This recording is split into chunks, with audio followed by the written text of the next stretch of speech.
الحمد لله وكفى والسلام على عباده الذين اصطفى أما بعد فأعوذ بالله من الشيطان الرجيم بسم الله الرحمن الرحيم وما أصابكم يوم التقى الجمعان فبإذن الله وليعلم المؤمنين وليعلم الذين نافقوا وقيل لهم تعالوا قاتلوا في سبيل الله أو ادفعوا قالوا لو نعلم قتالا لاتبعناكم هم للكفر يومئذ أقرب منهم للإيمان يقولون بأفواههم ما ليس في قلوبهم والله أعلم بما يكتمون صدق اللہ العظیم۔ محترم بزرگوں اور دوستوں، سورہ آل عمران کی تفسیر کا سلسلہ جاری ہے اور غزوہ احد کے متعلق باتیں بیان ہو رہی ہیں۔ غزوہ احد کے متعلق بہت ساری باتیں گزشتہ آیات میں آپ حضرات جان بھی چکے ہیں۔ جو آیت ابھی تلاوت کی گئی اس میں اللہ تبارک و تعالیٰ نے فرمایا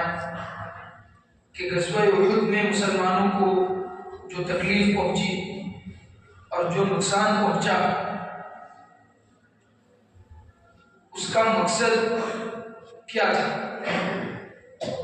اللہ تبارک و تعالیٰ اگر چاہتے تو غزوہ بدر کی طرح غزوہ احد میں بھی مکمل کامیابی اور جیت عطا فرما سکتے تھے، لیکن اللہ تعالیٰ نے غزوہ احد میں مکمل کامیابی عطا نہیں فرمائی، بلکہ مسلمانوں کو وقتی طور پر عارضی طور پر شکست اور ہار کا سامنا کرنا پڑا۔ تو اللہ تعالیٰ فرماتے ہیں فَبِإِذْنِ اللَّهِ، یہ سب کچھ ہمارے حکم ہی سے ہوا ہے۔ غزوہ بدر میں مکمل کامیابی بھی میرے حکم سے ملی اور غزوہ احد میں تمہیں عارضی طور پر شکست اور ہار کا سامنا کرنا پڑا بھی میرے ہی حکم سے، اس لیے کہ اگر غزوہ بدر کی طرح غزوہ احد میں بھی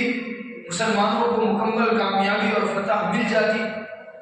تو بات دو اور دو چار کی طرح واضح ہو جاتی اور حق بات کھل کر بالکل سامنے آ جاتی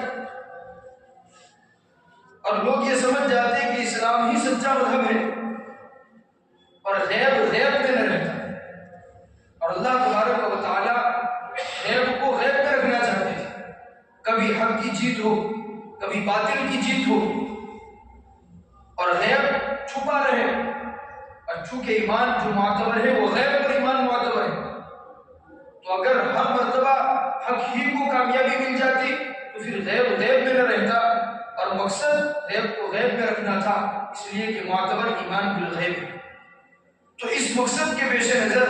ہم نے اپنے حکم سے تم کو غزوہ احد میں مکمل جیت عطا نہیں فرمائی، بلکہ عارضی طور پر تمہیں شکست اور ہار کا سامنا کرنا۔ وَمَا أَصَابَكُمْ يَوْمَ الْتَقَى الْجَمْعَانِ، اور جو مصیبت تم کو پہنچی اس دن جس دن دو گروہیں اور دو فوجیں آمنے سامنے ہوئی، کفار اور مسلمان دونوں کی فوجیں لڑی آپس میں، فَبِإِذْنِ اللَّهِ، تو یہ اللہ کے حکم ہی سے ہوا، اس کے حکم کے بغیر کچھ بھی نہیں ہوتا۔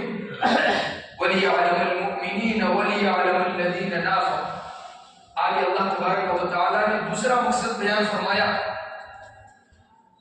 کہ ہم غزوہ احد میں عارضی طور پر تم کو شکست دے کر ایمان والوں اور منافقوں کو الگ کرنا چاہتے ہیں۔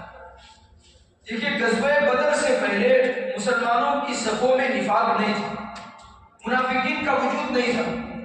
اس لیے کہ اس سے پہلے تو مسلمان بستی کی زندگی جی رہے تھے، مسلمانوں کو تکلیفیں پہنچائی جا رہی تھی۔ اب ظاہر سی بات ہے کہ جس کے دل میں حقیقتاً ایمان بسا ہوا ہوگا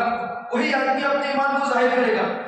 جس کے دل میں ایمان داخل نہ ہوا ہو وہ ظاہراً تکلیفیں برداشت کرنے کے لیے ایمان تو لائے گا نہیں۔ تو غزوہ بدر سے پہلے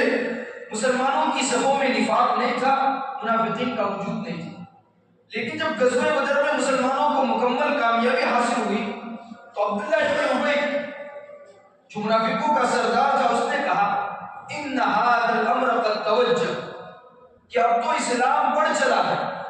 اسلام کو اب ترقی حاصل ہو گئی ہے اور اسلام نے پھلنا پھولنا شروع کر دیا، تو فائدہ ہمارا اسی میں ہے کہ مذہب اسلام اپنا لے، اس لیے کہ اسلام ہی کو آگے ترقی ملنے والی ہے۔ تو اپنے فائدے کے خاطر اس نے ایمان قبول کیا اور اس کے بہت سارے ساتھیوں نے ظاہراً اسلام قبول کیا، لیکن ان کے دلوں میں ایمان داخل نہیں ہوا۔ تو نفاق مسلمانوں کی صفوں میں جو آیا ہے وہ غزوہ بدر کے بعد، غزوہ بدر میں مسلمانوں کو کامیابی ملنے کے بعد۔ تو اب اللہ تبارک و تعالیٰ، غزوہ احد چونکہ غزوہ بدر کے بعد ہوا ہے، تو اللہ تعالیٰ غزوہ احد کے ذریعے اور غزوہ احد میں وقتی طور پر شکست اور ہار سے مسلمانوں کو دوچار کر کے ایمان والوں اور منافقوں کو الگ کرنا چاہتا، اور ایسا ہو بھی گیا کہ غزوہ احد اس جنگ کے شروع ہونے سے پہلے بھی اور بعد میں بھی ایسی بہت ساری باتیں پیش آ گئی کہ منافق کھل کر سامنے آ گئے۔ عبداللہ ابن ابی جو منافقوں کا سردار تھا، وہ 300 آدمیوں کو لے کر میدان جنگ ہی سے واپس مدینہ چلا گیا، ان کا نفاق کھل کر سامنے آ گیا۔ اسی طرح جنگ ختم ہونے کے بعد بھی منافقوں کے بعد سے ان کی زبان سے طرح طرح کی باتیں نکلی، جس سے بھی یہ بات واضح ہو گئی کہ یہ منافق ہے۔ تو اللہ تبارک و تعالیٰ ایسے آستینوں کے سانپوں سے ایمان والوں کو چوکنا کرنا چاہتے تھے، اس لیے عارضی طور پر ان کو شکست اور ہار سے دوچار کیا۔ وَلِيَعْلَمَ الَّذِينَ آمَنُوا، تاکہ اللہ تعالیٰ ایمان والوں کو جان لے، وَلِيَعْلَمَ الَّذِينَ نَافَقُوا، اور تاکہ اللہ تعالیٰ منافقوں کو بھی جان لے۔ وَقِيلَ لَهُمْ تَعَالَوْا قَاتِلُوا فِي سَبِيلِ اللَّهِ أَوِ ادْفَعُوا، جب میدان جنگ میں مسلمانوں کا لشکر آ گیا، مسلمانوں کی لشکر کی تعداد 1000 تھی، لیکن عبداللہ ابن ابی جو منافقوں کا سردار تھا، وہ عین جنگ سے پہلے 300 آدمیوں کو لے کر میدان سے مدینہ کی طرف روانہ ہو گیا، مسلمانوں کا ساتھ چھوڑ دیا، اور اس نے یہ کہا کہ تم نے ہماری رائے نہیں مانی، ہماری رائے تھی کہ مدینہ میں رہ کر مقابلہ کیا جائے، ہماری رائے نہیں مانی، اس لیے ہم تو واپس جا رہے ہیں۔ تو جب وہ واپس جا رہے تھے اس وقت ان کو دعوت دی گئی، وَقِيلَ لَهُمْ، اور ان سے کہا گیا، اللہ کے نبی نے اور مسلمانوں نے ان سے کہا، تعالوا، کہ آؤ، قاتلوا فی سبیل اللہ، اور اللہ کے راستے میں لڑو ان کفار سے، اب ادفعوا، اور اگر لڑ نہیں سکتے تو کم از کم زیادہ تعداد کے ذریعے ان کا دفاع تو کرو، اس لیے کہ جن لوگوں کے دلوں میں تعداد کا اثر اور خوف ہوتا ہے وہ تعداد سے ڈرتے ہیں، اور کافر کا تو ان کا یقین تو اللہ کی ذات پر تھا نہیں، وہ تو تعداد کو مؤثر ماننے والے تھے، تو کم از کم تم مسلمانوں کے ساتھ شریک ہو کر مسلمانوں کے جتھے کو اور تعداد کو بڑھاؤ تاکہ کافروں کے دلوں میں رعب بیٹھ جائے۔ تو یا تو لڑو، یا لڑ نہیں سکتے تو کم از کم اتنا کرو۔ ان کو دعوت دی گئی، ان کو بلایا گیا، لیکن انہوں نے کیا کہا، اور لو نعلم قتالا لاتبعناکم، کہ اگر ہم اس کو ڈھنگ کی لڑائی سمجھتے تو ضرور تمہارا ساتھ دیتے۔ یہ کوئی ڈھنگ کی لڑائی ہے، ایک طرف 1000 ہے، دوسری طرف 3000 ہے، یہ کوئی ڈھنگ کی لڑائی ہے۔ ڈھنگ کی لڑائی تو یہ ہوتی کہ دونوں طرف 1000 ہوتے، یہ کوئی ڈھنگ کی لڑائی نہیں ہے، اس لیے ہم تمہارا ساتھ نہیں دیں گے۔ منافقوں نے یہ بات بنائی، اور بعض مفسرین نے لکھا ہے کہ ان کی بات کا مطلب یہ ہے، لو نعلم قتالا لاتبعناکم، کہ اگر ہم لڑائی جانتے، جنگ جانتے، جنگ کے اصولوں سے واقف ہوتے تو تمہارا ساتھ دیتے۔ اور اے نبی جی اور اے مسلمانوں، تم نے اپنے فیصلے سے یہ بات ثابت کر دی ہے کہ ہم جنگ کے اصولوں سے ناواقف ہیں، ہم لڑائی لڑنے سے ناواقف ہیں، اس لیے کہ ہم نے رائے دی تھی کہ مدینہ میں رہ کر مقابلہ کیا جائے، لیکن تم نے ہماری رائے نہیں مانی اور ہماری رائے کے خلاف دوسری رائے پر فیصلہ دیا۔ یہ اس بات کی دلیل ہے کہ ہم صحیح رائے نہیں دے سکتے۔ جب ہم صحیح رائے نہیں دے سکتے تو جنگ کے اصول اور تدابیر سے ہم واقف نہیں ہیں، اور ہم واقف نہیں ہیں اس لیے تمہارا ساتھ نہیں دیتے۔ اگر ہم لڑائی سے اور جنگ سے واقف ہوتے تو تمہارا ساتھ دیتے۔ گویا وہ باتیں بنا رہے تھے۔ اللہ تعالیٰ نے فرمایا، ہم للکفر یومئذ اقرب منہم للایمان، کہ وہ لوگ آج ایمان کے مقابلے میں کفر سے زیادہ قریب ہوں، اس لیے کہ منافق درمیانی راستہ اختیار کرتا ہے کہ دل میں کفر ہوتا ہے، زبان پر اسلام اور ایمان کو ظاہر کرتا ہے، درمیان میں ہوتا ہے، لیکن چونکہ اتنے دنوں تک منافقین زبان سے کلمہ پڑھ رہے تھے، نماز روزہ ادا کر رہے تھے، تو اسلام سے اور ایمان سے زیادہ قریب تھے، لیکن آج ان کی زبانوں سے ایسی باتیں نکلی کہ اب وہ ایمان کے مقابلے میں کفر سے زیادہ قریب ہو گئے۔ یقولون بافواہہم ما لیس فی قلوبہم، اور اللہ تعالیٰ نے صاف کہہ دیا کہ وہ اپنی زبانوں سے ایسی بات کہہ رہے ہیں جو ان کے دلوں میں نہیں ہے۔ ان کے دلوں میں تو یہی ہے کہ ہم عین موقع پر میدان جنگ میں مسلمانوں کا ساتھ چھوڑ دیں گے تو جو حقیقت مسلمان ہیں ان کی بھی ہمت ٹوٹ جائے گی، اور وہ بھی لڑنے کے لیے محمد کے ساتھ نہیں رہیں گے اور وہ بھی ساتھ چھوڑ کر آ جائے گا۔ تو اس نیت سے انہوں نے یہ سب کچھ کیا تھا، لیکن اپنی زبان سے کچھ اور ظاہر کر رہے ہیں۔ اللہ اعلم بما یکتمون، لیکن وہ منافق یاد رکھے کہ اللہ تعالیٰ جانتے ہیں ان باتوں کو جن کو وہ اپنے دلوں میں چھپا رہے ہیں، اور اللہ تعالیٰ اس کے مطابق کل قیامت کے دن فیصلہ فرمائیں گے۔ الذین قالوا لاخوانہم وقعدوا لو اطاعونا ما قتلوا، جنگ احد میں آپ حضرات نے جان لیا کہ 70 صحابہ کرام شہید ہوئے تھے، ان میں سے 65 انصار تھے، مہاجرین صرف 4 تھے اور ایک یہودی تھا، اس لیے کہ اللہ کے نبی صلی اللہ علیہ وسلم نے مدینہ میں داخل ہونے کے بعد مدینہ میں رہنے والی تمام قوموں سے معاہدہ کر لیا تھا کہ باہر کا کوئی آدمی اگر ہم پر حملہ کرے گا تو ہم سب مل کر اس کا دفاع، اس کو ہٹائیں گے، دور کریں گے۔ تو اس نیت سے ایک یہودی بھی شریک ہو گیا تھا، وہ بھی اس جنگ میں مارا گیا۔ تو 65 انصار تھے مدینہ کے مسلمان، 4 مہاجرین تھے اور ایک یہودی تھا۔ تو جو انصار تھے وہ 2 قبیلوں کے تھے، مدینہ میں 2 بڑے قبیلے تھے، قبیلے اوس اور قبیلے خزرج۔ ان 2 قبیلوں کے 65 آدمی مارے، اور یہ منافقین بھی انہی 2 قبیلوں کے تھے۔ تو جنگ کے ختم ہونے کے بعد انہوں نے اپنے بھائیوں کے متعلق جنہوں نے ایمان قبول کر لیا، انصار بن گئے اور شہید ہو گئے، اپنے بھائیوں کے بارے میں یہ کہا کہ اگر وہ ہماری بات مانتے تو آج نہ مارے جاتے، وہ ہمارے ساتھ واپس آ جاتے تو آج نہ مارے جاتے۔ انہوں نے اپنے بھائیوں ایک انصار کے بارے میں یہ باتیں کہی، الذین قالوا لاخوانہم، گویا وہ انصار اور مدینہ کے مسلمانوں کو ابال رہے تھے کہ دیکھو نقصان تمہارا ہی ہوا، جو باہر سے آئے ہیں مکہ سے مہاجرین ان کے تو بس 4 ہی مرے، نقصان تمہارا زیادہ ہوا، تم اگر ہمارا بھائی ہو کر ہماری بات مان لیتے تو تمہیں آج نقصان اٹھانا نہ پڑتا۔ انہوں نے منافقین نے اپنے بھائیوں کے بارے میں کہا وقالوا، درحال کہ وہ خود تو بیٹھے رہے، منافقوں کا کام یہی ہوتا ہے کہ خود بھی نہیں کرتے اور جو کرتے ہیں ان پر بھی دانو کش نہیں کرتے۔ کیا کہا لو اطاعونا ما قتلوا، کہ اگر وہ ہماری بات مانتے ما قتلوا تو آج نہ مارے جاتے۔ قل، اللہ تعالیٰ فرماتے ہیں کہ نبی جی آپ ان سے کہہ دیجیے فَادْرَؤُوا عَنْ أَنفُسِكُمُ الْمَوْتَ إِن كُنتُمْ صَادِقِينَ، کہ اگر تمہارے ماننے کے مطابق جہاد میں جانے کی وجہ سے ان کی موت آئی ہے، اگر وہ گھر پر رہتے تو ان کی موت نہ آتی، تو جب تم گھر پر ہو اور گھر پر تمہاری موت آ جائے تو اسے روک کر دکھاؤ۔ اگر تم روک کر دکھاؤ گے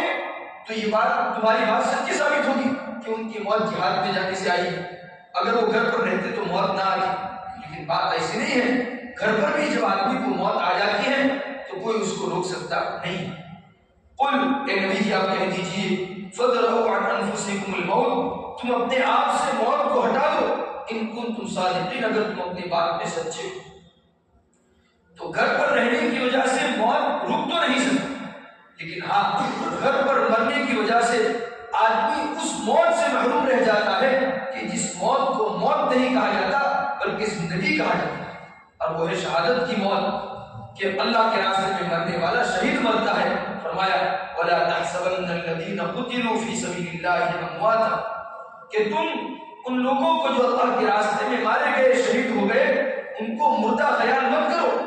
بل احیاء، بلکہ وہ تو زندہ ہے، ان کو ایک خاص قسم کی حیات اور زندگی نصیب ہوتی ہے۔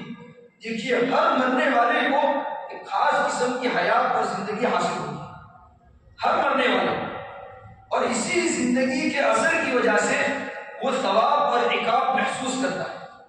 کہ اگر آدمی جنتی ہوتا ہے تو قبر میں جاتے ہی جنت کی کھڑکیاں اس کے لیے کھول دی جاتی ہیں اور وہ اس کو محسوس کرتا ہے۔ یہ محسوس اسی وقت کر سکتا ہے جبکہ زندگی کا ایک اثر اللہ تعالیٰ اس میں واپس بھیجے،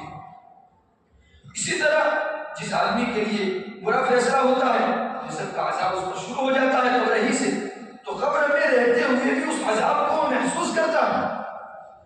یہ محسوس ہونا اسی وقت ہو سکتا ہے جبکہ اس میں حیات اور زندگی کا ایک اثر موجود ہے۔ تو ہر مرنے والے کو زندگی اور حیات کا ایک اثر حاصل ہوتا ہے، لیکن جو شہید ہوتا ہے اس میں حیات اور زندگی کا اثر زیادہ ہوتا ہے، اور شہید سے بھی زیادہ انبیاء میں حیات اور زندگی کا اثر زیادہ ہوتا ہے۔ تو ہر شہید کو اللہ تبارک و تعالیٰ کی طرف سے حیات اور زندگی کا زیادہ اثر قبر میں بھی ملتا ہے، گویا ان کی جنت قبر ہی سے زیادہ احساس کے ساتھ شروع ہو جاتی ہے۔ بل احیاء، بلکہ وہ تو زندہ ہے، عند ربهم یرزقون، ان کے رب کے پاس ان کو رزق دیا جاتا ہے۔ حدیث میں آتا ہے کہ جب کوئی آدمی اللہ کے راستے میں شہید ہو جاتا ہے تو اس کی روح سبز پرندوں کے پوٹوں میں جنت کی سیر کرتی ہے۔ جس طرح ہم ہوائی جہاز میں بیٹھ کر ایک جگہ سے دوسری جگہ کی سیر کر سکتے ہیں، تو شہیدوں کی روحیں سبز رنگ کے پرندوں کے پوٹوں میں بیٹھ کر وہ جنت کی سیر کرتی رہتی ہے اور جنت کے پھل کھاتی رہتی ہے، اور پھر عرش کے نیچے قندیلیں ہیں، ان قندیلوں میں آ کر وہ بسیرا کرتی ہے، ان کی روحیں ان قندیلوں میں ٹھہرتی ہیں، ان کو اتنا اونچا مقام حاصل ہوتا ہے۔ فرحین بما آتاهم اللہ من فضل، آگے والی آیات اس لیے نازل ہوئی کہ غزوہ احد میں جو حضرات شہید ہوئے اور ان کو اللہ تبارک و تعالیٰ نے نوازا، تو انہوں نے یہ تمنا ظاہر کی اللہ کے سامنے کہ ہماری یہ حالت لوگوں کے سامنے کھل کر آ جائے، لوگوں کو پتہ چل جائے کہ ہمیں کتنا اونچا مقام ملا ہے، تاکہ وہ بھی اس کام میں آگے بڑھنے والے بنے۔ تو اللہ تبارک و تعالیٰ نے یہ آیات نازل فرمائی اور لوگوں کو بتلایا کہ وہ وہاں ان کو جو ملا ہے اس پر بہت خوش ہے، اور پھر اللہ تعالیٰ نے ان کو بتایا کہ ہم نے تمہاری حالت لوگوں کو بتلا دی۔ فرحین بما آتاهم اللہ من فضل، وہ نازا اور فرحا ہے، وہ بہت خوش ہے اس فضل پر جو اللہ تعالیٰ نے ان کو عطا فرمایا۔ شہادت کے مقام کی وجہ سے اللہ تعالیٰ نے ان کو جو عطا فرمایا اس پر وہ بہت خوش ہے۔ ایک تو ان کو جو ملا اس پر بھی وہ خوش ہے، آگے وہ دوسری بات پر بھی خوشی بنا رہے ہیں۔ وَيَسْتَبْشِرُونَ بِالَّذِينَ لَمْ يَلْحَقُوا بِهِم مِّنْ خَلْفِهِمْ أَلَّا خَوْفٌ عَلَيْهِمْ وَلَا هُمْ يَحْزَنُونَ، اور وہ خوشیاں مناتے ہیں ان لوگوں کی وجہ سے جو ابھی ان کے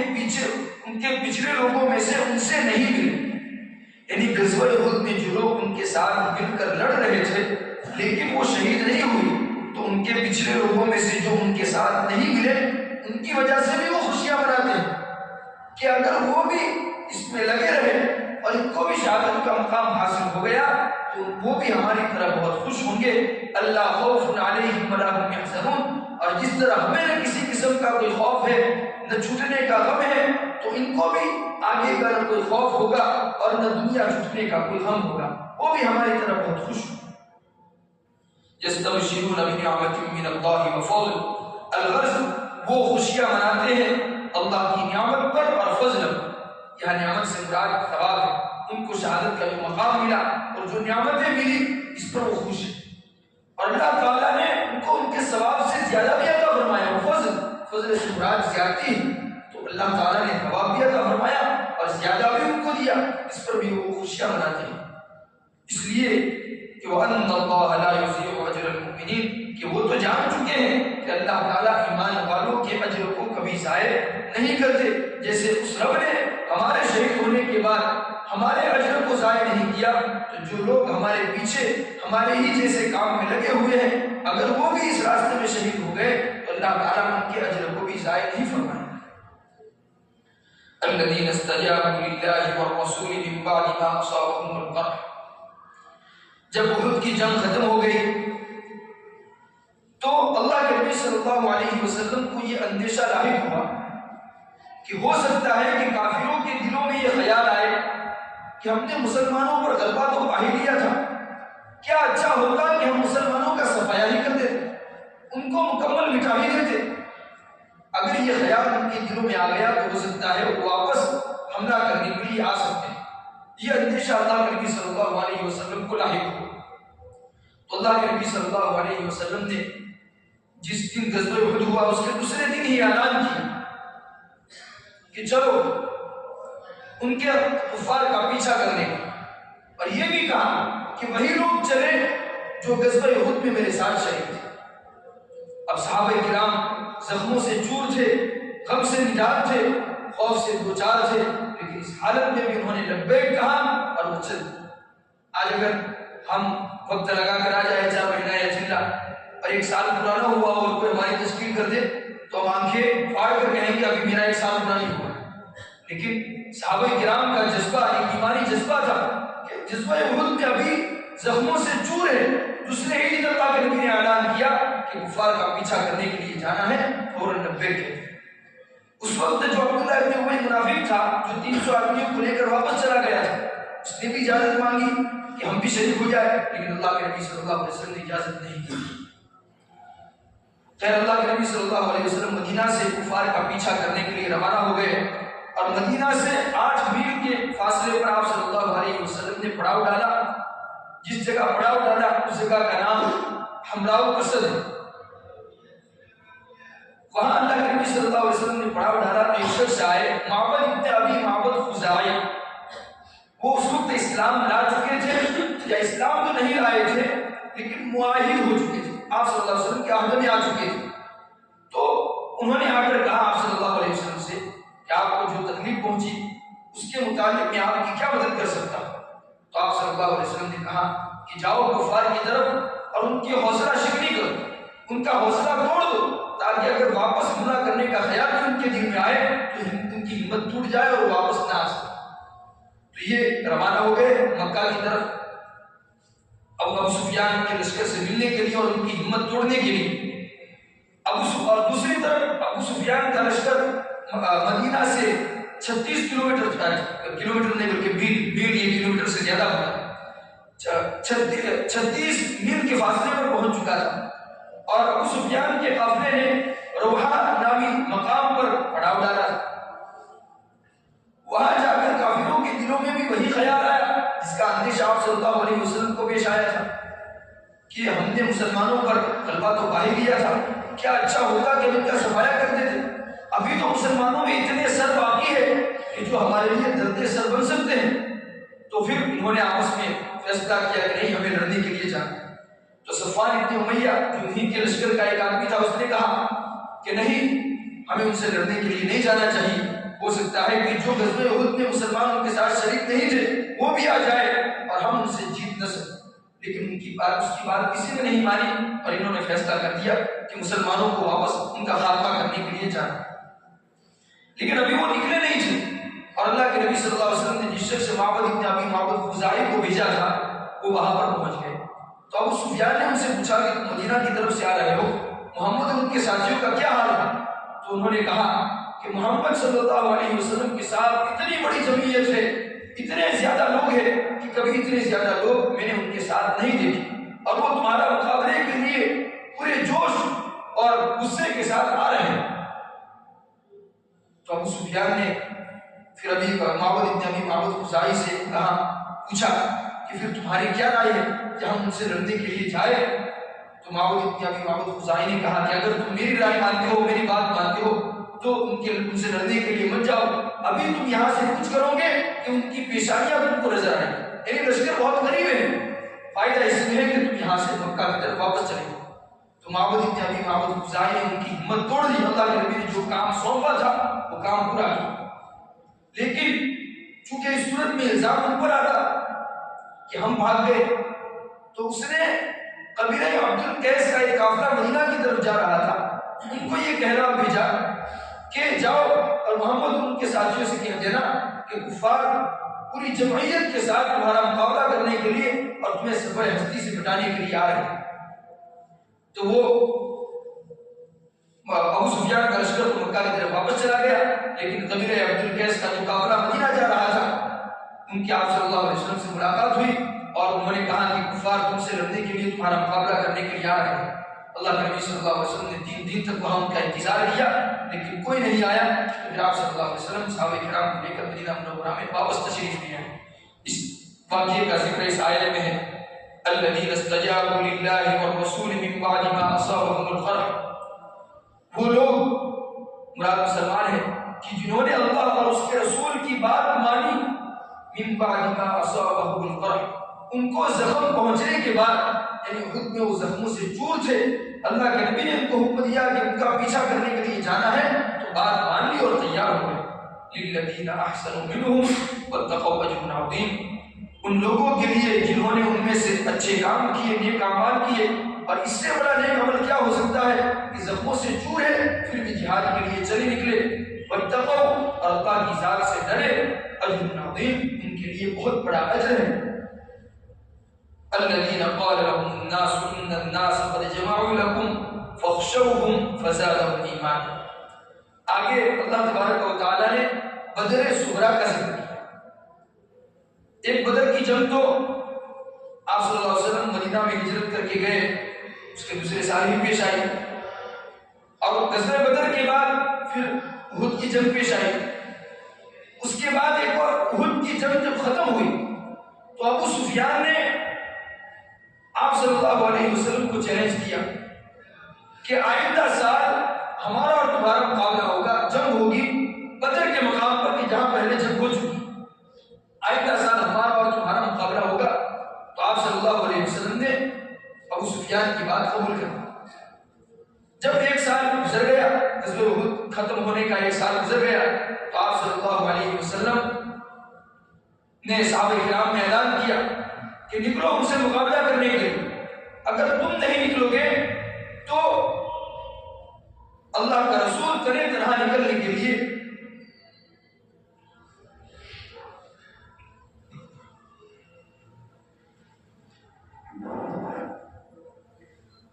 آپ صلی اللہ علیہ وسلم نے صحابہ کرام سے کہا کہ نکلو، اگر تم نہیں نکل رہے ہو تو اللہ کا رسول تنہا تنہا نکلنے کے لیے تیار۔ لیکن صحابہ کرام پھر تیار ہو گئے اور آپ صلی اللہ علیہ وسلم صحابہ کرام کے ساتھ وہاں سے نکل چکے۔ دوسری طرف ابو سفیان کو بھی اپنا چیلنج یہ تھا کہ میں نے چیلنج کیا تھا کہ ایک سال کے بعد بدر میں پھر لڑائی ہوگی، تو ابو سفیان نے بھی اعلان کیا، لیکن ان کی ہمت نہیں بندھی، کافروں کی ہمت نہیں بندھی، اور ابو سفیان نے قحط سالی کا عذر کر کے واپس لوٹنے کا ارادہ کیا۔ لیکن چونکہ اس صورت میں الزام ان پر آتا کہ وہ خود ہمت ہار گئے اور لڑنے کے لیے نہیں آئے،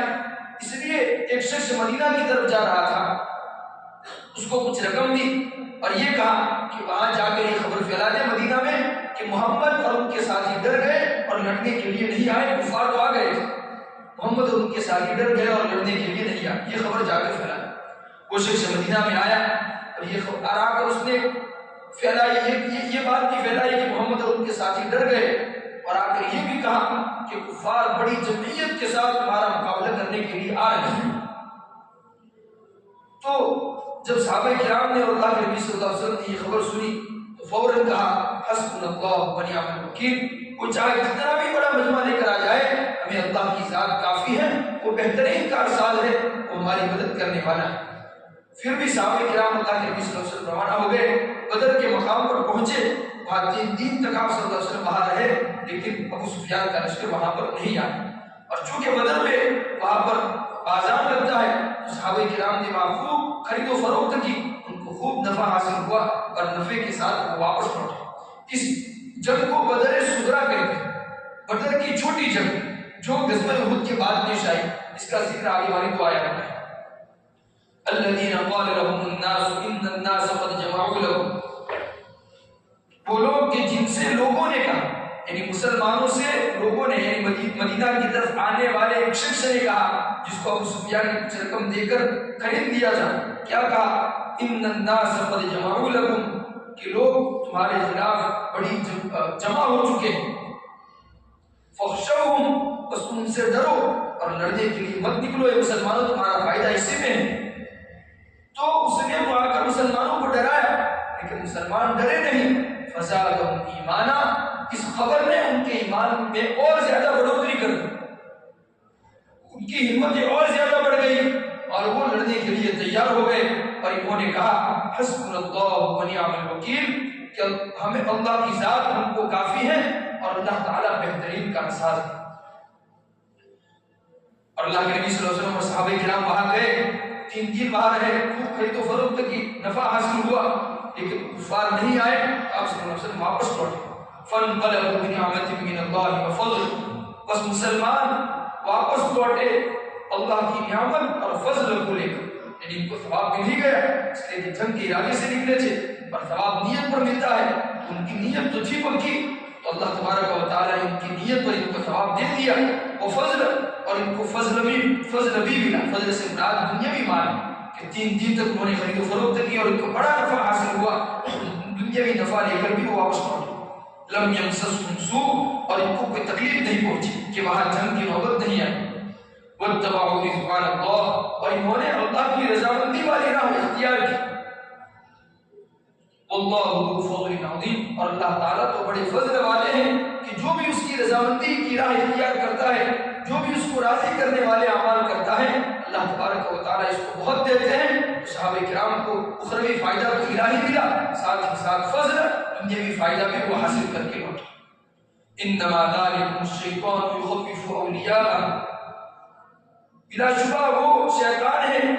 جو تم کو اپنے ساتھیوں سے ڈرا رہا ہے۔ ابو سفیان نے جس آدمی کو کچھ رقم دے کر خرید کیا تھا اور ڈرانے کے لیے مدینہ میں بھیجا تھا، اس کے بارے میں اللہ تعالیٰ نے کہا ہے کہ وہ شیطان ہے، اس لیے کہ شیطان کے اشاروں پر وہ کام کر رہا ہے، تو وہ شیطان ہے جو اپنے دوستوں سے یعنی ابو سفیان کے لشکر سے تم کو ڈرا رہا ہے۔ فلا تخافون، بس تم ان سے مت ڈرو، وخافونی، اللہ فرماتے ہیں کہ مجھ سے ڈرو، ان کنتم مؤمنین، اگر تم میری ذات پر یقین کرنے والے ہو تو مجھ سے ڈرو۔ اور صحابہ کرام ایک اللہ سے ڈرے اور ایک اللہ سے ڈرے، ان سے نہیں ڈرے، اسی لیے وہ جنگ کے لیے گئے، اور وہ نہیں آ سکے اس لیے کہ ان کی ہمتیں پست ہو گئی، تو وہ خود اس نے چیلنج کیا تھا، لیکن اللہ تبارک و تعالیٰ نے کافروں کی ہمتیں توڑ دی اور وہ وہاں پر نہیں پہنچے۔ آگے بھی غزوہ احد کے متعلق دوسری باتوں کا بیان ہے۔ اللہ تبارک و تعالیٰ ہم تمام کو کہنے سننے سے ہدایت کی توفیق عطا فرمائے۔